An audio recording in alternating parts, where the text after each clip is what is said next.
Virginie Calmels, bonjour. Jean-Luc Mélenchon avait dit à un moment Emmanuel Macron a gagné la première manche. Alors je sais que Jean-Luc Mélenchon n'est pas votre tasse de thé, mais est-ce que vous n'avez pas le sentiment qu'il est en train de gagner la seconde globalement contre, l'ensemble de l'opposition ? Écoutez, ce qui est important, c'est est-ce qu'il réforme la France et est-ce que derrière tout ça, nous aurons notamment la SNCF, puisque c'est la réforme quand même qui mobilise le plus de mécontentement, nous aurons une SNCF renouvelée. Et de ce point de vue-là, il ne gagne que partiellement. Moi, je suis favorable à cette réforme de la SNCF. Le statut des cheminots date du début du XXe siècle. Il fallait le revoir et c'est une bonne chose. Et comme vous le savez, les députés, les Républicains, ont soutenu cette réforme de la SNCF. Maintenant, comme les lois travail. Bien sûr, mais parce que ça va, dans la bonne direction. C'est un dialogue. Vous comprenez le trouble d'un certain nombre d'électeurs de l'opposition qui ne sont pas du côté d'Emmanuel Macron.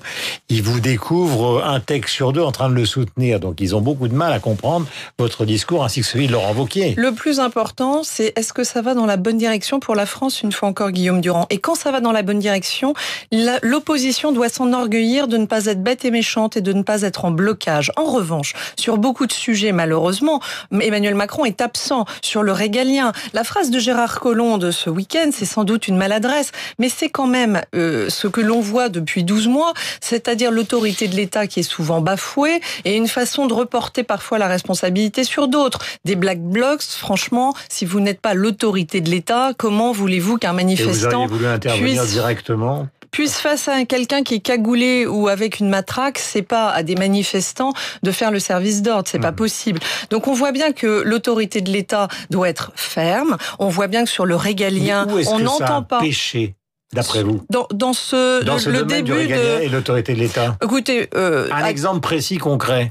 262 000 titres de séjour délivrés en France l'année dernière. C'est un exemple concret du fait qu'on ne baisse pas les flux migratoires. Et là, c'est de la régularisation, c'est-à-dire qu'on est sur de l'immigration légale. Mais on a toute l'immigration illégale qui ne cesse de s'envoler. C'est un sujet concret sur lequel on n'entend pas, malheureusement, le président de la République. Sur le terrorisme, on le trouve souvent un peu absent. Et sur la lutte contre le communautarisme, alors là, il est non seulement absent, mais il est même inquiétant dans certaines de ses paroles.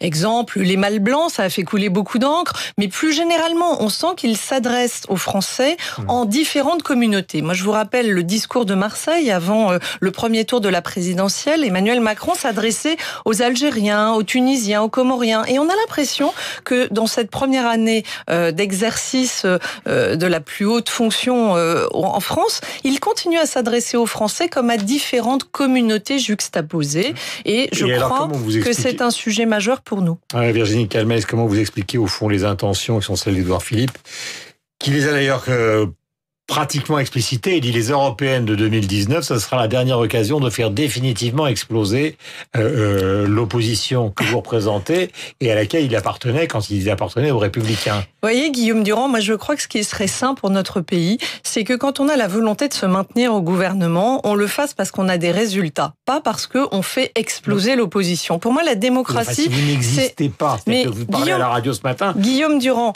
Vous avez vu les sondages de Laurent Wauquiez, ils sont extrêmement faibles. Guillaume Durand, je vous rappelle que notre candidat à la présidentielle, pour la première fois dans l'histoire de la Ve République, n'a pas été qualifié au second tour. Mais je vous assure, Guillaume Durand, qu'en France, il y a des personnes qui ne se reconnaissent pas dans la politique menée par Emmanuel Macron, et il y a des gens qui n'ont pas envie de tomber dans le populisme des extrêmes qu'on nous promet avec la France insoumise et le Front National. Donc il y a une voie politique entre Emmanuel Macron et le Front National. Donc vous reconnaissez ce matin quand même que l'audience est faible ? Oui, parce que ça mettra du temps à se reconstruire. Il faut porter des propositions, qu'elles soient crédibles, qu'elles soient bien travaillées. Mais sur la dépense publique, Emmanuel Macron ne fait pas 1 euro de baisse. La reprise de la dette de la SNCF va encore augmenter le poids de la dette dans le PIB français. On va bientôt tangenter les 100%. On voit bien qu'au fond, tout ça, c'est beaucoup de théâtralisation, beaucoup de gesticulation, mais que le gouvernement n'a plus de marge de manœuvre en termes économiques. Et donc, les baisses d'impôts, notamment la suppression de la taxe d'habitation, vont mécaniquement uniquement se retrouver en hausse d'impôts. Et il reste 4 ans, mais pour la droite aussi d'expliquer comment nous ne souhaitons plus augmenter les impôts, baisser la dépense publique, avoir un meilleur service au public et non pas service public, et continuer à avoir une rigueur sur la gestion, notamment de l'argent public et sur le régalien, parce qu'il y a urgence, Guillaume Durand, et on a l'impression qu'il y a une passivité gouvernementale sur ces sujets. 2 questions. Est-ce que vous pourriez prendre la tête de liste des européennes justement pour affronter ceux qui veulent vous détruire? Comme j'ai déjà dit, Guillaume Durand, pour moi le plus important en politique et plus personnellement, c'est d'abord et avant tout de me battre pour des idées. Donc je pense que la droite doit, je vous réponds, la droite doit d'abord se mettre au clair sur la ligne politique qu'elle va adopter. Pour moi, elle est floue. Elle n'est pas floue, simplement vous le voyez, vous le lisez. Nous avons dans cette famille politique de la droite, et ça a toujours été le cas, des sensibilités qui sont différentes et qui s'expriment à l'occasion du débat sur les européennes. Moi, je suis profondément pro-européenne. Je pense que l'Europe doit néanmoins beaucoup être modifiée, mais qu'il faut rester évidemment dans une Europe qui peut protéger les Français. Mais vous avez des discours un peu plus souverainistes, y compris dans notre famille politique. Je pense à Julien Aubert notamment. Donc d'abord, on se met d'accord. C'est le président légitime de notre famille politique qui va devoir trancher la ligne. Et c'est là qu'on écoutera mais s'il tranche, ça veut dire qu'il n'a pas de conviction personnelle extrêmement précise dans ce domaine. Ça a été souligné par beaucoup de gens. Il a été ministre des Affaires européennes. Oui. Puis après, pro-européen d'ailleurs. Pro-européen. Oui. Et après, il a eu des positions qui étaient des positions que certains ont considérées comme plus tactiques que véritablement des positions de conviction, avec des critiques assez acerbes à l'égard de l'Europe. Donc c'est vrai que c'est flou. Vous savez, je pense que d'abord les choses peuvent évoluer dans le temps. Ensuite, Laurent Wauquiez s'exprimait à titre personnel à une époque. Aujourd'hui, il s'exprime en président d'une famille politique en reconstruction. Il doit tenir compte des différentes sensibilités de sa famille politique. Il doit en faire la synthèse et il doit porter la synthèse entre les libéraux, les conservateurs, les gaullistes sociaux, les centristes. Nous en avons encore dans notre famille politique, et une droite plus dure. Donc, il a ce débat qui va s'ouvrir sur les européennes, et il sera bien assez temps après de savoir quels sont les hommes et les femmes pour le porter. C'est vraiment prématuré de répondre à cette question, Guillaume Durand. Parce que je ne fais pas de la politique pour rechercher un poste. Moi, vous savez, je viens du privé, je suis... Mais c'est pas un poste que je viens chercher, c'est d'abord défendre et d'abord et avant tout me battre pour des idées. Moi, je suis une libérale dans le domaine économique, et déjà, vous savez, défendre le libéralisme économique dans notre pays, y compris parfois même dans ma propre famille politique, c'est un combat. Donc, c'est celui-là que je me suis assigné, et je continuerai à le faire. Sur le régalien, il y a très peu de différence entre nous. Nous sommes tous convaincus dans notre famille politique que c'est là qu'il faut vraiment changer de braquet en France. Mais sur l'économique, il peut y avoir des débats, et sur l'Europe également. Donc laissons ces débats se dérouler. Les sondages sont bas, c'est une constatation. C'est pas une accusation, c'est une constatation. Souvent, les grandes interviews de Laurent Wauquiez, les interviews de Laurent Wauquiez commencent par cette phrase, où en tout cas on la trouve, je suis pas là pour plaire, etc., sur un modèle qu'on peut considérer comme un peu cassant, un peu Clint Eastwood, période western. Est-ce que c'est pas un non-sens pour un homme politique de refuser la séduction ? Je ne sais pas si c'est qu'il refuse la séduction. Je ne suis pas sa conseillère en communication. Ce que je vois, c'est qu'il veut avoir un discours d'authenticité. Bon, vous savez, il est particulièrement caricaturé, Laurent Wauquiez, et on peut pas dire qu'on lui fasse beaucoup de cadeaux. Donc, il pense qu'il a du temps. Il est dans un temps long. Il se dit que la prochaine échéance majeure, c'est 2022. Qu'entre-temps, il y aura certes les européennes, les municipales, les régionales, les départementales. Mais il s'inscrit dans un temps long parce qu'il a repris une famille politique, une fois encore, qui était sérieusement abîmée. Et il s'inscrit dans un temps long et dans de la conviction, en essayant de montrer que même si ça ne plaît pas, il faut garder un cap et qu'il ne faut pas en changer au fil des sondages.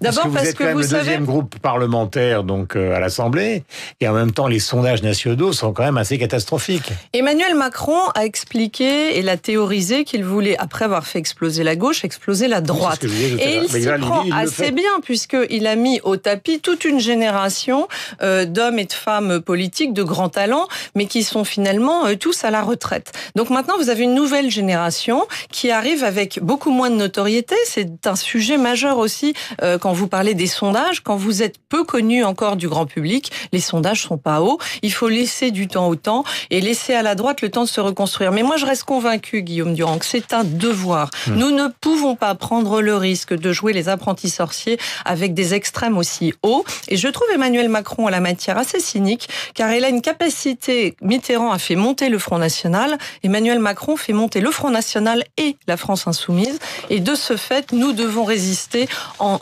gardant une droite très claire, avec une vision et un projet entre Emmanuel Macron et Marine Le Pen. Vous n'avez pas de regret d'avoir rejoint les Républicains au détriment de fonctions plus importantes à Bordeaux ? Non, globalement, vous savez, moi j'ai un engagement local qui continue. Je suis toujours première adjointe au maire de Bordeaux. Je suis très fière de ce que j'exécute à Bordeaux, dans le domaine de l'emploi. Dans l'emploi, on a fait x11 à Bordeaux en 3 ans. J'ai baissé la dépense publique dans mon périmètre de 30%. Donc je suis très heureuse de pouvoir montrer de façon tangible qu'on peut avoir des résultats concrets. L'engagement national, ça n'a rien à voir. Je l'ai fait et je l'ai expliqué dans un livre qui s'appelle J'assume, que au fond, pour moi, c'est un devoir que la droite n'explose pas. Et qu'il fallait rassembler toutes les sensibilités. Quand vous allez vous battre, Alain Juppé va probablement rejoindre Emmanuel Macron dans cette espèce de gigantesque, comment peut-on dire, alliance qui sera une alliance pro-européenne. Vous allez vous retrouver face à lui. J'ai énormément de respect et d'amitié même à l'égard d'Alain Juppé. Ensuite, les choix politiques des uns et des autres restent très personnels. Une fois encore, je suis pro-européenne et moi, je serai toujours derrière un projet qui sera fondamentalement pro-européen. De ce point de vue-là, je crois qu'Alain Juppé aussi, chacun mettra le curseur là où il l'entend. Voilà, et une pensée ce matin pour une région que vous connaissez bien, puisqu'effectivement la grêle a été terrifiante. Oui, et une pensée pour les viticulteurs notamment. Beaucoup ont perdu toute leur récolte. Merci mille fois. Virginie Calmel, c'était l'invité politique de la matinale. Il est 8h29, ce rendez-vous avec Michel Grossior. Après, nous retrouverons Nicolas Bouzou et Bruno jeudi à 9h, Luc Ferry. Bonne journée. Merci Guillaume Durand. Chez Dell,